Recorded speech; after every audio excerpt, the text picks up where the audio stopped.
உண்மையை சொல்ல போனா விக்கிரவாண்டி தொகுதி மக்கள் தான் நமக்கு நன்றி சொல்லணும். ஒவ்வொரு ஓட்டுக்கும் 10,000 ரூபாய் அவங்களுக்கு கிடைச்சிருக்கு, நம்மால கிடைச்சிருக்கு. ஏன்னா நம்ம ஏதோ வந்தோமா, ஏதோ தேர்தலில் போட்டிட்டோமா, ஏதோ போனோமா, சுத்தி வந்தோமா போனோமான்னு கிடையாது. கடுமையாக களத்தில் இறங்கி இங்க மேடையில எல்லாம் இருக்கிறாங்க, பெருந்தலைவர்லாம் இருக்கிறாங்க, மன்மதராசெல்லாம் இருக்கிறார். இது போன்ற ஒவ்வொரு 10 நிர்வாகிகளை களத்தில் அங்கேயே அவங்க சார்ந்த நிர்வாகிகள் எல்லா பேர் இருக்க சொல்ல எல்லா பேர் சொல்லிட்டு இருக்கோம். அங்கேயே தங்கி 15 நாள் 20 நாள் அவ்வளவுதான். கடுமையாக வீடு வீடாக சென்று பிரச்சாரத்தை செய்து மக்களுக்கு தைரியத்தை கொடுத்தோம். தேர்தல் முடிந்த பிறகும் இன்றும் தைரியத்தை கொடுத்துக் கொண்டிருக்கிறோம். சில பொறுக்கிங்க போய் அவங்கள மிரட்டிட்டு இவங்களை யார் சொல்ல பொறுக்கின்னு தான் சொல்லணும்.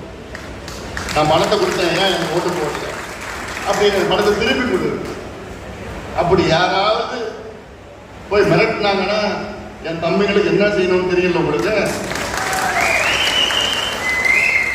மேல என்ன பார்க்க. அதனால்தான் ஆனாலும் இந்த தொகுதி மக்களை நான் குறை சொல்ல போவது கிடையாது. நான் இந்த சென்னையில் நடந்த பேட்டியிலையும் நான் சொன்னேன். ஏன்னா இந்த தொகுதி மக்கள் பாவப்பட்ட மக்கள். விக்கிரவாண்டி சட்டமன்ற தொகுதி என்பது தமிழ்நாட்டில் மிக மிக மிக மிக மிக மிக பின்தங்கிய தொகுதி.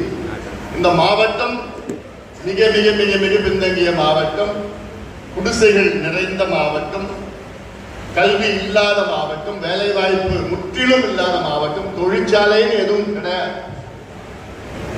தனிநபர் வருமானம் தமிழ்நாட்டில் மிக குறைவு. ஹியூமன் டெவலப்மெண்ட் இண்டிசஸ் அதுல எல்லாம் பார்த்தா கடைசியில் இருக்கு. ஆனா ஒண்ணுத்துல மட்டும்தான் முதல்ல இருக்கு. டாஸ்மாக் விற்பனை, மது விற்பனை செய்கின்ற முதல் இடத்தில் இருக்கிற விழுப்புரம் மாவட்டம்.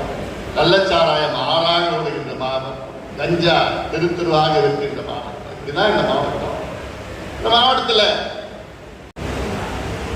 மக்களை நான் தப்பு சொல்ல மாட்டேன். நம்ம இவ்வளவு காலமாக ஆட்சி செய்து நம்மை வாழ விடாமல், முன்னேற்ற விடாமல், அடிமைகளாக கூலிகளாக வைத்திருக்கின்ற இந்த கட்சிகளை தான் நான் குறை சொல்றேன். அவருடைய நிலை இப்படித்தான் இருக்கிறது. திமுகவுடைய நிலைப்பாடு என்ன? இந்த மக்கள் படிக்கக்கூடாது, வேலைக்கு போகக்கூடாது, குடிக்கணும், குடிசையில் இருக்கணும், கூலி வேலை செய்யணும், ரோடு போடணும், விவசாயம் பண்ணணும், புத்தனார் வேலை செய்யணும், இந்த வேலை தான் செய்யணும். படிச்சாங்கன்னா அவங்க ஓடு போட மாட்டாங்க, கௌரவமாக. அந்த இடத்துல தான் திமுக உடைய டிஎன்ஏ அதுதான். திமுகவுடைய டிஎன்ஏ என்ன? இதுதான். மக்களை முன்னேற்றக்கூடாது, மேடையில பேசணும், மேடையில பேசிக்கிட்டே இருக்கணும். தேர்தல் வந்ததுன்னா கொள்ளடிச்ச பணத்தை கொடுக்கணும். இதான் இந்த தேர்தலில் நடந்தது. ஆனாலும் நமக்கு 56,000 வாக்குகள் பெற்று நம்முடைய கௌரவத்தை மீட்டெடுத்த விக்கிரவாண்டி தொகுதி மக்களுக்கு என்னுடைய நன்றிகளை இந்த நேரத்தில் நான் தெரிவிக்கிறேன். சுத்தமான வாக்குகள் நாம் பெற்றோம். சுத்தமான தூய்மையான வாக்குகள், உண்மையான வாக்குகள், நேர்மையான வாக்குகளை நாம் பெற்றிருக்கிறோம்.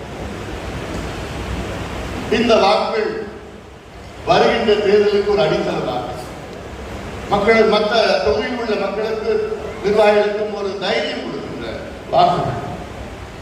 இவ்வளவு பணபலம் திமுகவில் பார்த்தீங்கன்னா 34 அமைச்சர்கள் இருக்கிறாங்க. அந்த 34 அமைச்சர்கள் 25 அமைச்சர்கள் அந்த கிராமத்தில் தங்கிட்டு இருந்தாங்க. 8 அமைச்சர்கள் வந்துட்டு போயிட்டு இருந்தாங்க.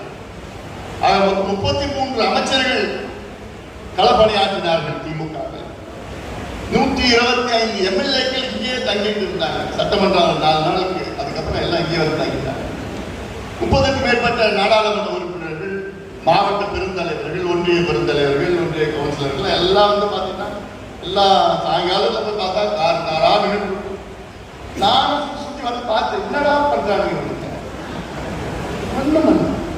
ஒரு வீட்லயும் ஓட்டு கேட்கல.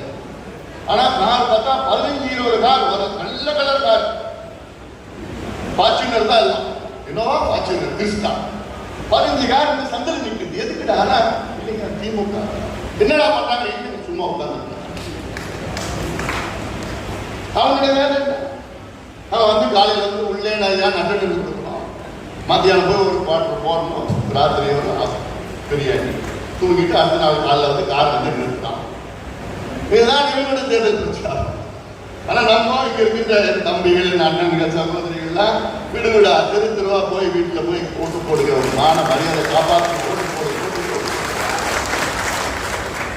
அதனால்தான் இவ்வளவு வாக்குகளை நாம் இதன் முன்பு நடந்த இடைத்தேர்தல் எல்லாம் ஆண்ட கட்சி, ஆளுங்கட்சி, எதிர்கட்சி எல்லாமே பெறாத வாக்குகளை நாம் பெற்றோம். இந்த தேர்தலில் நாம் பெற்றோம்.